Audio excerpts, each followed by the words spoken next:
Here we go, folks. It's episode 22 of your fortnightly video games podcast, Off the Rails, hosted by me, the offrailgamer.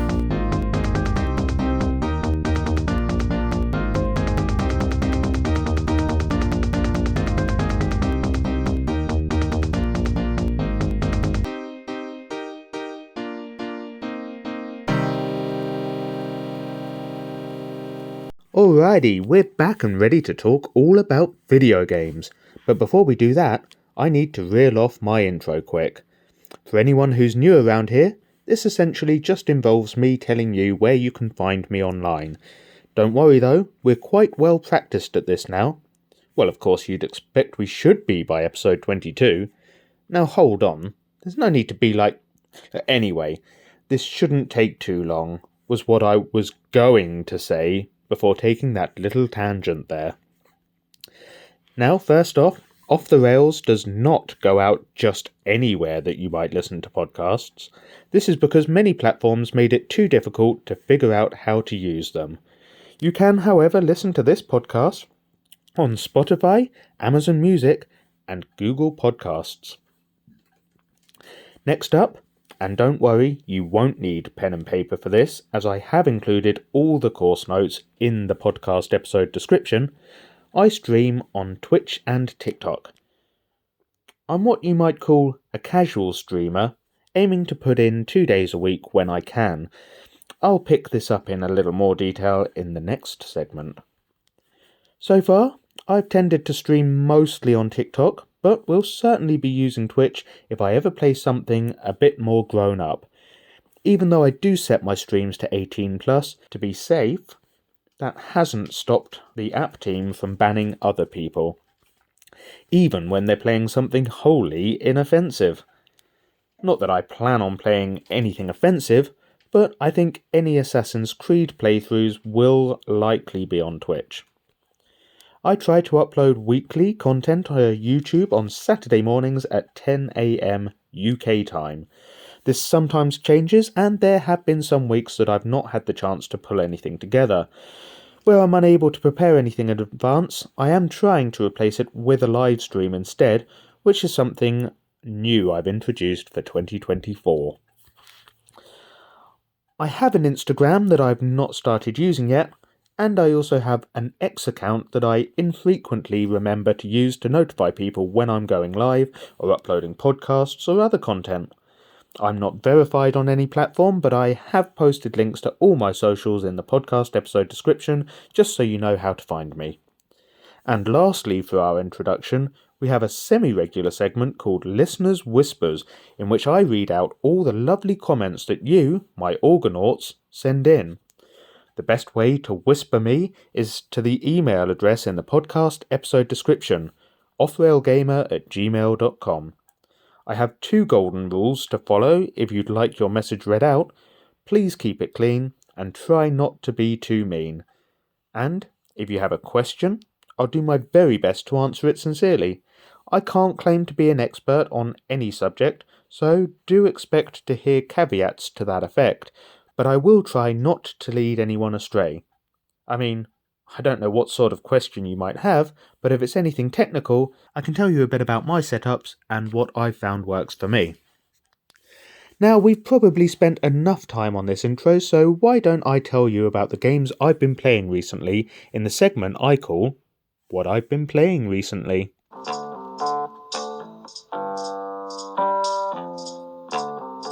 So, you want to know what I've been playing recently, do ya? Well, you've come to the right place. Take a seat and I'll tell you all about it. On YouTube, we had a super chill morning stream where we simply hung out and played some Cities Skylines on PlayStation. No, Skylines 2 has not seen its console release yet, at least as far as I'm aware, and we were playing the first game. I haven't posted the VOD from this yet, but it looks like you can still find it on my channel under lives rather than videos.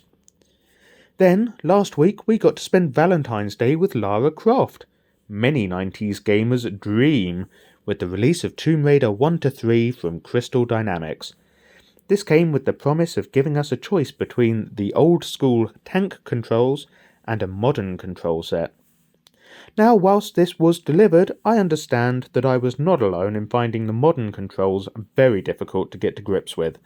The tank controls are compatible with your analog sticks, but personally, I actually found it much easier to play with the D-pad, just like in the good old days. For YouTube, I booted up Tomb Raider 2, and we ran through the obstacle course in her garden. This took me around 2 minutes, which is definitely a time I can improve on. Here's a thing that I didn't try, the switch in the garden hedge maze. On my original PlayStation, I was never able to get out of the hedge maze before the door closed again, let alone making it into the house in time. I should really have checked whether this has been fixed. What I did remember to do, though, was way more important. I locked the butler in the chiller.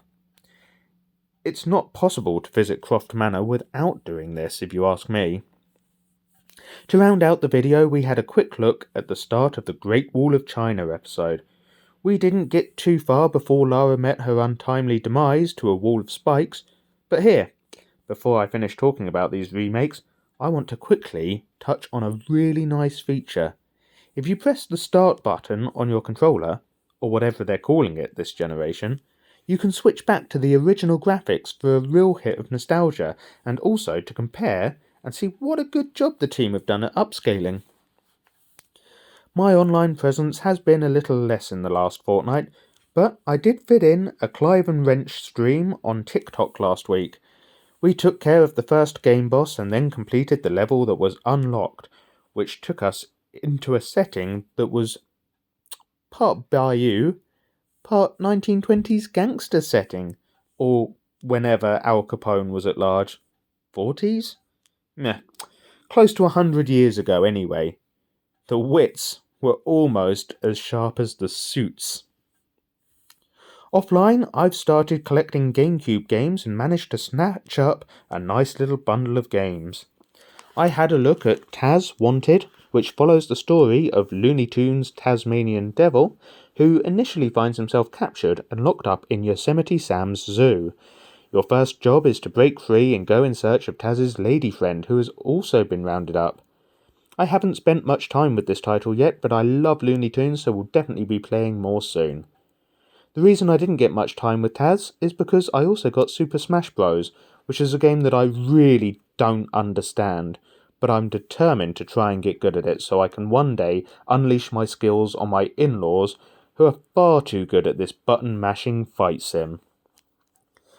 But the game I'll likely be sticking with for the time being is Super Mario Sunshine. This is the game in which Mario is armed with a pressure washer and must literally go around cleaning up the mess left behind by his strange counterpart. After a case of mistaken identity, that is, as your adversary in this game is, well, Mario-shaped at least. I just hope I don't get myself muddled up, as I've also started playing Super Mario Bros. Wonder, and I can see why everyone has been so hyped about Wonder since its release. It is excellent fun, and I've been having a great time charging around as Elephant Mario. Unfortunately, I've not found the time to progress with God of War Ragnarok, as I've instead completed my playthrough of Assassin's Creed Origins and started up a new load with Odyssey. I really love these games and am thoroughly enjoying cruising around the Mediterranean on board the Adrastea again. But perhaps of even greater concern for poor old Kratos, I finally managed to pick up a second-hand copy of Spider-Man 2, which I've been waiting to play. Must try to refrain for now, but I'm weak, and I just know I'll be popping the disc in before very much longer. I've not actually started playing that though, so it was cheeky of me sneaking it into this part of the show really. I've no gaming news for you, and I've no listeners' whispers either, so I suppose we must head into the home straight and commence our main chat for the day.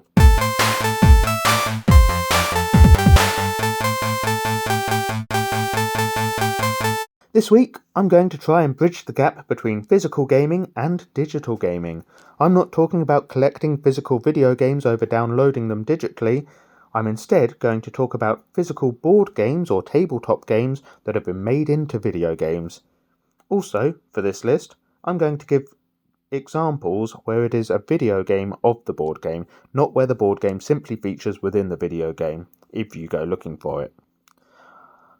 I am sneaking in 2 games that perhaps don't entirely fit the bill in terms of tabletop games, but I feel that they're spiritually similar enough to make the cut. I'm going to start with one of my favourite tabletop games, and that is Dominoes. Now, although this was one of my favourite camp activities in Red Dead Redemption 2, I did promise that I would be talking about video games based on the board game, not featuring it as a side activity. I must credit Red Dead to some degree though, as it did elevate me from simply playing standard draw games to the slightly more advanced all fives, and my now favourite, all threes. I bet I know what you're thinking right now. Dominoes? Seriously? Well, yes. There's something in the simplicity of Dominoes that makes for a great evening's entertainment when you really just want to wind down and play something diverting with a friend or family member, along with some good conversation.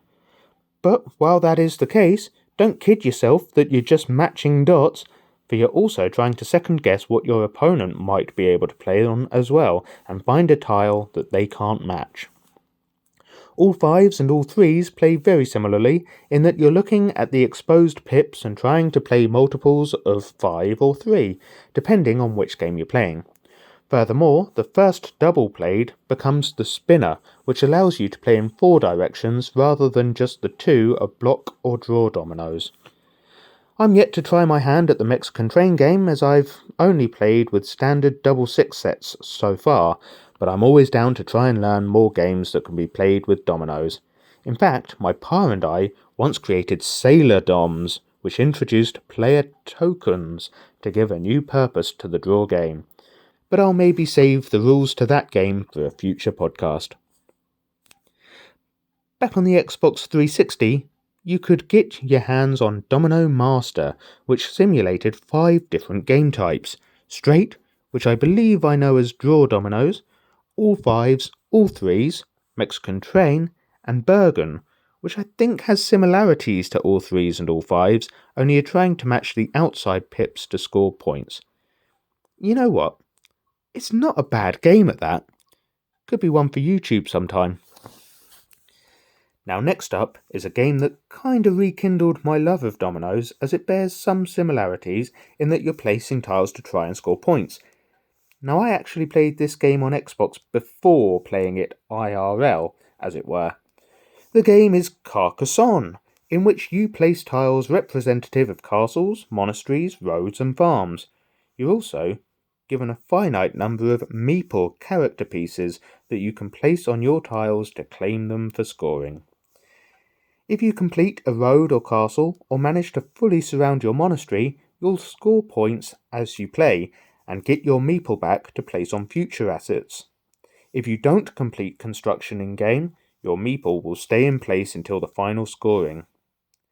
I first played Carcassonne with my uni friends on Xbox, but before very much longer I got the physical tabletop game and introduced my family to this absolute gem. I'm pretty sure you can still pick both of the above mentioned titles up on Xbox Marketplace, so definitely do yourself a favour and try to grab your hands on Domino Master and or Carcassonne. The only thing I don't know is whether the servers are still up for them, but you can definitely play against a computer or locally with friends or family. But not friends and family. I understand that's forbidden. I'm sticking with tiles for the next 2 games in this list, but don't worry, I will change it up a bit after that. This next game shares a similar story to Carcassonne for me in that I played the video game version first. Only this time, I'm actually yet to play it physically. The name of the game? Mahjong. In Mahjong you have a pile of tiles, each of which have little pictures or characters drawn on them. Your job is to match the images and remove the pairs. You can only match the tiles on the top of the piles, and only those tiles that aren't boxed in on all sides. So, for clarification, you're playing top to bottom and outside to inside. There are many video game or mobile game versions of Mahjong, but I'm going to shine a light on the first console I ever played, the Sega Master System. Mechanically, it plays exactly the same way as any other video game adaptations, but don't go looking for Mahjong if you did want to try and pick it up for yourself, as on Master System the game is called Shanghai. I have a feeling I've uploaded Shanghai to YouTube, so you might be able to go find it on my channel, but if not, it's one that really ought to go up at some point. Bear in mind, it was the 8-bit era though, and was most likely designed for smaller television screens, so the picture isn't exactly the sharpest on modern displays. Saying that, I suppose I could try changing the aspect ratio to 4:3 to see if that improves things at all. Well, that's 3 games covered, and I'm aiming for 10. So I guess we'd better swiftly move on to the next title, after this word from our sponsor. Is what I might be saying if we had a sponsor, but we don't, so I'm not. Well, not seriously anyway. Do you like Scrabble? Because that's the name of the 4th game I'm going to talk about. In Scrabble, your tiles are marked with letters of the alphabet, or most of them are at least. You'll have a couple of blanks that you can nominate to be any letter of your choice. Each letter has an associated score, and your aim is to place them to spell words. The longer the word, the more points you'll score. Then there are squares on the board that will let you earn double or triple the score of the letter placed on it. And even better than that, some squares will double or triple the score of every letter in the word you've just played. The other thing is you can effectively appropriate the other player's words. For example, I might play the word sport and take the score for it, and then you might choose to stick a Y on the end of it and take the score for sporty. You can build on previously placed words or crisscross over them crossword style. In some cases, you might even be canny enough to score 2 words in one move. But this is a video game podcast, so let's not spend too much time on the rules of Scrabble. Words with Friends is a mobile game in which you play Scrabble electronically over the internet. You can play with friends from your contacts list if they've downloaded it, but if you don't know anyone with the game, you can match against a perfect stranger, and who knows, you might even become friends. Monopoly is a great game in which you play as a boat, or a car, or a boot, or a wee dog, cruising around London buying up property as fast as you can. It's totally unrealistic, well, unless you're a Russian oligarch or something, but it whiles away the hours and usually brings an end to many friendships. I expect you think I'm going to harp on about the modern video game release that KSI and his buddies used to play before breaking into the soft drink market, don't you? Well, you're wrong. Don't forget, I am an old man, so you'd best believe I'm going to talk about the original PlayStation, or PS1 as younger listeners may have heard tell of. The grey box with a flappy lid and 20th century graphics. Yes, back in the days before penny farthings made their brief comeback until manufacturers realised no one wants such a poorly designed bicycle. Heck, I'm a 90s baby. It's BMX or nothing, am I right? Anyway, what game were we talking about? This really will take longer if you keep interrupting me like that. Ah, yes, Monopoly. I really enjoyed playing it on PlayStation as a kid. It had really nice visuals, which made the properties all look even more appealing, on top of the drive to win. The soundtrack was sheer class though. To this day, I still find myself humming it around the house as I complete my chores. Do do do do do do do do do do do do do do. We've probably spent enough time on Monopoly now, and I can't think of much more to say about it. But if you are currently growing your PS1 collection, definitely make sure to add this title to it, and thank me later. Rook to Queen's Bishop 6. Let's chess. I'm certainly no chess master, but I do enjoy the game.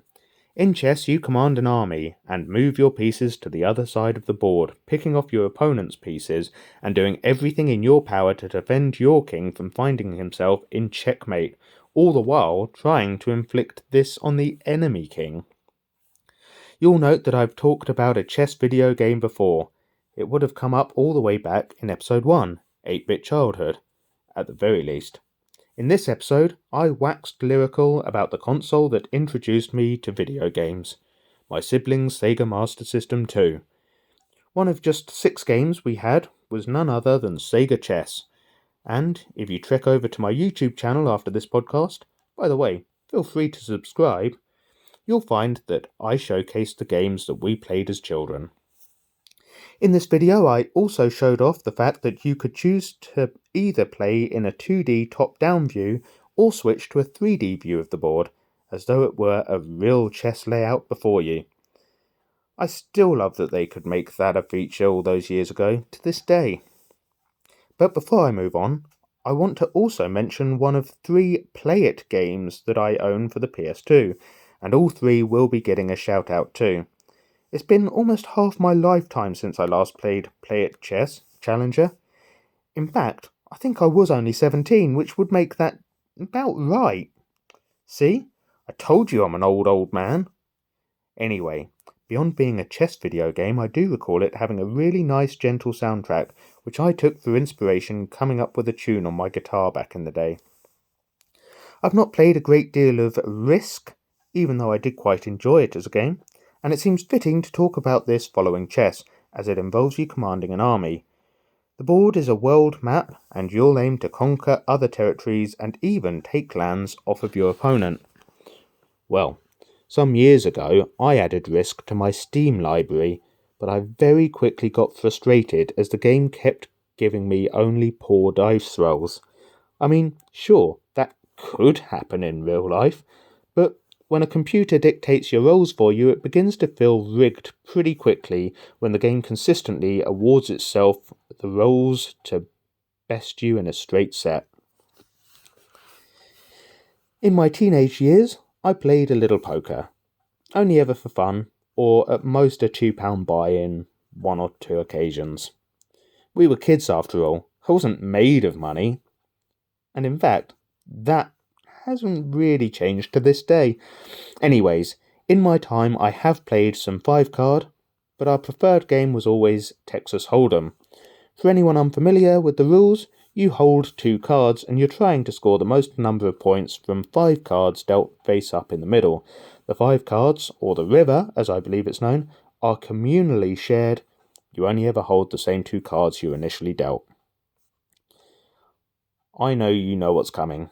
Play It, Video Poker and Blackjack just might be the worst video game ever released that isn't fundamentally broken. It's a game of pure chance, and although it boasts several different game modes, they're all essentially the same mechanically. Look, I've badmouthed this game plenty in previous episodes, so let's not dwell on it again. Instead, let's talk about the first game that isn't strictly a tabletop board game, but I think is spiritually similar enough to be included in this list. Who among you likes pinball? Well, I do, and I don't think there's any need to describe it. You knock a ball around an arena using paddles to flick it. I promised to talk of 3 Play It games in my collection, and Play It Pinball is certainly the best of the 3. I think it only gives you a handful of tables to play at, but it does really capture the thrill of going for that high score. As pinball games go, it's a very strong entry. However, I can't sit here talking pinball games without mentioning 2 other titles. Sega Mega Drive, of course, gave us Sonic Spinball. Yes, this really is a pinball game where Sonic the Hedgehog substitutes in for the ball. It's great fun, but tough as nails, as you send Sonic hurtling around the screen in search of Chaos Emeralds. But the greatest video pinball game of all time has to be Space Cadet 3D, which came free with, I think it was Windows XP computers back in the 2000s. You only play on 1 table, but it gives you missions to complete, allowing you to earn promotions through military ranks. Honestly, I don't necessarily know what it is about this game, but it is genuinely addictive. And with that all said, we come to our final game. Darts isn't exactly a board game, but it is played on a dart board. I love a game of darts, me. Playing a bit of 501 for choice. I'm not very good at it, and my average is pretty poor. But it's still a fun game nonetheless. And I'll tell you another thing. I was never convinced that darts was really a sport when I was growing up, but it actually does feel like a bit of a workout after a few frames. And this, of course, brings us on to the final video game I want to talk about today in PDC World Championship Darts. I don't think there's really any character customization to speak of, but you enter various tournaments and play against some of the sport's greats, including Colin Lloyd, Raymond van Barneveld, Dennis Priestley, and of course Phil the Power Taylor, to name just a few of the 16 darts giants you'll be challenging. It really is fun, this game, and I can highly recommend adding it to your PS2 collection if you haven't already.